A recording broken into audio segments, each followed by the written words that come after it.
Assalamualaikum warahmatullahi wabarakatuh. Bismillahirrahmanirrahim. Alhamdulillah alladzi rafa'a darajatil ulama bil ulumi wal a'mal. Asyhadu an la ilaha illallah wahdahu la syarikalah wa asyhadu anna Muhammadan abduhu wa rasuluh. Allahumma shalli wa sallim ala sayyidina Muhammad wa ala ali sayyidina Muhammad. Kama shallaita ala sayyidina Ibrahim fil alamin innaka Hamidum Majid. Amma ba'du. Hadratil muhtaramin, para kiai, para hadirin, langsung saja kami bacakan apa yang menjadi kesimpulan apa yang telah disampaikan oleh beliau Hadratus Syekh Kiai Muhammad Said Abdul Rahim. Semoga dari apa yang telah dipaparkan menjadikan kita jauh lebih bisa memahami tentang arti dari sebuah politik, yang dengan politik itulah yang sekiranya akan bisa membawa, akan diarahkan kemana bangsa ini 5 tahun ke depan.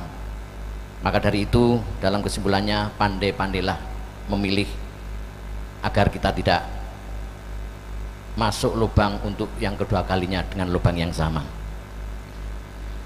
Sedikit kesimpulan yang bisa sampaikan, halaqah kebangsaan dan ijma' ulama Jawa Timur dan Jawa Tengah untuk perubahan Indonesia di Pondok Pesantren Ma'hadul Ulum As-Syariah Sarang Rembang, Senin tanggal 25 Desember 2023 Masehi. Memilih pemimpin, apalagi memilih presiden dan wakil presiden, adalah tindakan yang bagi seorang merupakan hal yang harus dipertanggungjawabkan di sisi Allah Subhanahu wa taala.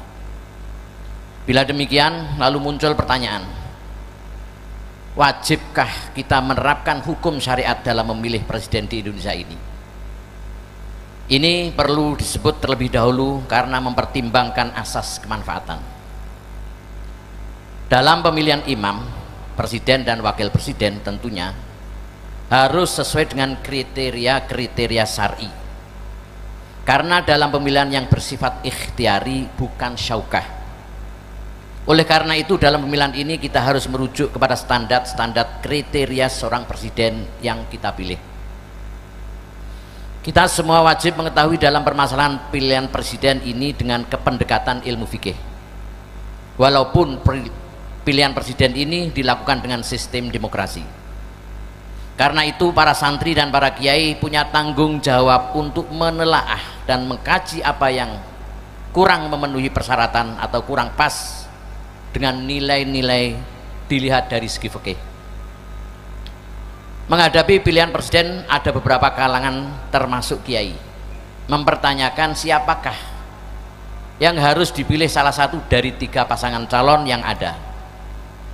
Menghadapi masalah ini, Allah Ta'ala sudah menentukan tata cara dalam mengambil keputusan pilihan tersebut.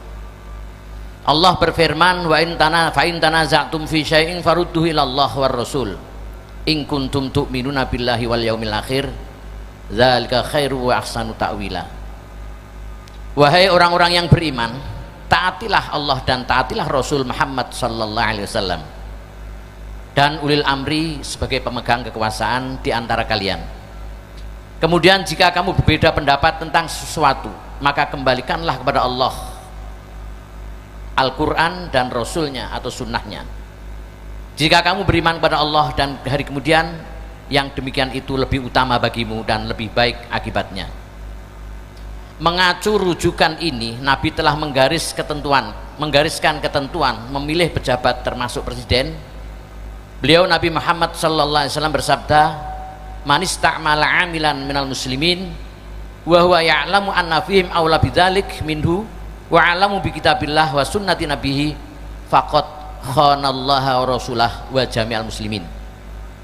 Barang siapa memilih seseorang untuk dijadikan pemimpin pejabat sedang dia mengetahui ada orang lain yang lebih pantas dan pandai tentang Al-Quran dan sunnah Nabi, maka dia telah berkhianat kepada Allah dan Rasulnya dan orang-orang yang beriman. Hadis diriwayatkan oleh Imam Baihaqi. Dalam sistem demokrasi pertimbangan, apakah calon pemimpin yang kita pilih itu kotor, bersih, atau yang taat syariat, tidak harus menjadi pertimbangan yang penting.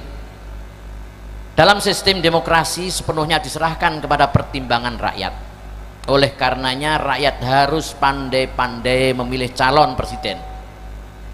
Dengan demikian dalam pemilihan presiden ini kita harus mewarnai dengan nilai-nilai syariat atau nilai-nilai fikih. Hal ini sah-sah saja karena Indonesia adalah negara demokrasi Pancasila, dan salah satu sila diantaranya adalah ketuhanan yang Maha Esa, yang dimana negara harus menjamin kebebasan warganya termasuk umat Islam untuk menjalankan syariat yang telah diyakini, termasuk syariat bahwa dalam pemilihan presiden itu calon yang dipilih harus sesuai dengan standar-standar yang syariat. Indonesia ini adalah negara yang sah menurut hukum fikih. Karena itu umat Islam berkewajiban untuk mempunyai imamul a'dham, yang disebutkan dalam sebuah riwayat, man mata bighairi imamin mata maitatan jahiliyatan. Orang yang mati tanpa imam maka mati seperti matinya orang jahiliyah. Naudzubillah. Oleh karena itu wajib memilih imam atau pemimpin. Agar kita memiliki imamul a'dham, dalam kaitan tersebut perlu mempertimbangkan kriteria memilih pemimpin, agar kita bisa mendapatkan imamul a'dham sesuai dengan kriteria yang dicarikan oleh dalam syariat. Pemerintahan sekarang ini kenyataannya tidak bisa memberantas korupsi, menegakkan hukum tidak efektif. Adalah pemerintahan yang fasik. Dalam kitab fikih dijelaskan, hukum asli tentang imam yang fasik harus diganti. Namun dalam kitab fikih juga disebutkan tidak boleh pemimpin dilengserkan. Sebagaimana bila dalam pemerintahan kerajaan, maka melengserkan pemimpin itu hukum asalnya tidak diperbolehkan karena akan menimbulkan kekacauan. Tapi di alam demokrasi ini, di mana presiden dibatasi dengan masa jabatannya, maka menjatuhkan atau mengganti pemerintahan adalah dengan memilih yang bisa menggantinya. Untuk menggantinya harus ada calon yang kita anggap bisa mengatasi problem-problem yang ada di Indonesia ini. Calon yang kita yakini bisa untuk mengatasi problem di Indonesia ini adalah pasangan calon presiden dan wakil presiden Anies Rashid Baswedan dan Abdul Muhaimin Iskandar. Maka dari itu dalam ijma ini bisa kita simpulkan kriteria-kriteria yang ada pada pribadi beliau berdua, yang dimana kita memiliki standar untuk memilihnya, sehingga ada banyak alasan kenapa kita harus memilihnya. Jadi disebutkan ada 3 alasan mengapa memilih pasangan calon presiden dan calon wakil presiden Anies Rashid Baswedan dan Abdul Muhaimin Iskandar. Yang pertama, bahwa Anies dan Muhaimin ini adalah calon presiden dan wakil presiden yang memenuhi kriteria syar'i. Kriteria ini harus dilakukan. Bila tidak sesuai dengan kriteria ini maka tidak boleh dipilih. Dalam hal ini dipilih dengan kondisi ikhtiar, dalam kondisi calon presidennya sudah ada. Sebagai pasangan calon presiden dan calon wakil presiden, kita ditawari untuk memilih, berarti kita harus memilih yang paling ideal, paling baik, paling taat, paling a'lam. Salah satu kriteria calon presiden adalah dia adalah a'lam, dia lebih tahu tentang agama, yang dalam kitab-kitab disebutkan berilmu agama dalam hal perangkat-perangkat yang berkaitan dengan ijtihad. Tapi hal itu terlalu berat. Namun setidaknya alam dalam masalah agama. Adapun nanti ada perkembangan lain, alam dalam bidang ilmu tertentu, itu mungkin bisa dikembangkan sesuai dengan kesepakatan atau undang-undang yang telah disepakati. Pasangan Anies Muhaimin ini alam dalam agama, juga alam dalam ilmu hukum ketatanegaraan. Sebagaimana kita tahu Pak Anies Baswedan punya jenjang pendidikan yang paling tinggi di antara yang lainnya. Pak Anies Baswedan paham tentang masalah pendidikan karena beliau aktivis pendidikan, pernah menjadi seorang rektor, pernah menjadi menteri pendidikan, presiden yang mengetahui masalah pendidikan ini penting karena kemajuan bangsa itu diukur sejauh mana kemajuan pendidikan di negara tersebut.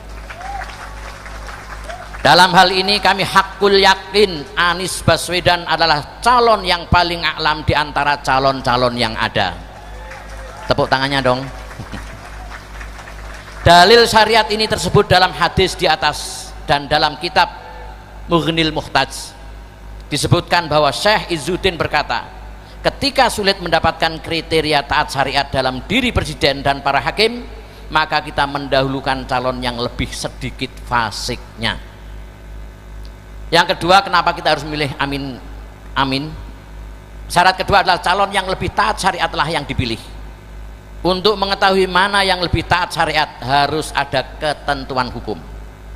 Untuk meyakinkan bahwa orang tersebut taat syariat, ada beberapa orang yang menyatakan bahwa Anies Baswedan itu taat syariat, antara lain yang tadi disebutkan Hatur Syekh, Kiai Said Agil Sirot, Kiai Sukron Makmun, dan Tengku Zulkarnain. Ketiga tokoh ini bersaksi bahwa Bapak Anies Baswedan adalah orang yang agamis, orang yang soleh. Syekh Ibrahim Al-Laqoni berkata, wajibun nasbul imamil adli bisyari fa'lam la bihukmil akli. Wajib hukumnya mengangkat imam atau kepala negara yang taat syariat. Kewajiban ini berdasarkan dalil syariat, bukan hukum akal. Yang ketiga, kenapa kita harus memilih Bapak Anies? Visi misi pasangan Anies dan Muhaimin ini sesuai dengan ketentuan agama, bahwa visi misi Anies Muhaimin adalah adil makmur untuk semua. Salah satu visi keadilan dan kemakmuran itu adalah akan membuat harga-harga terjangkau, termasuk harga bahan pokok, sandang pangan untuk rakyat. Ini adalah visi yang sesuai dengan kaidah syar'i. Dalam kitab-kitab disebutkan bahwa kekayaan negara itu untuk masolihul ammah, untuk kebaikan rakyat, serta mendahulukan keperluan rakyat yang membutuhkan. Dalam kitab Asbah wan Nadhair disebutkan, wa minha annahu la yajuzu lahu ayyuqaddima fi mali baitil mal ghairal akhwats alal akhwats. Salah satu isi daripada kaidah 5 yaitu tidak diperbolehkan bagi pemimpin mendahulukan pemberian harta dari baitul mal kepada orang yang tidak lebih membutuhkan. Demikian apa yang kami sampaikan, merupakan satu sedikit kesimpulan apa yang disampaikan oleh Hadratus Syekh Kiai Muhammad Said Abdul Rahim. Demikian kurang lebihnya mohon maaf. Hadanallahu wa iyyakum, wallahu yuwaffiquna lima huwa ridha. Alafu minkum. Assalamualaikum warahmatullahi wabarakatuh.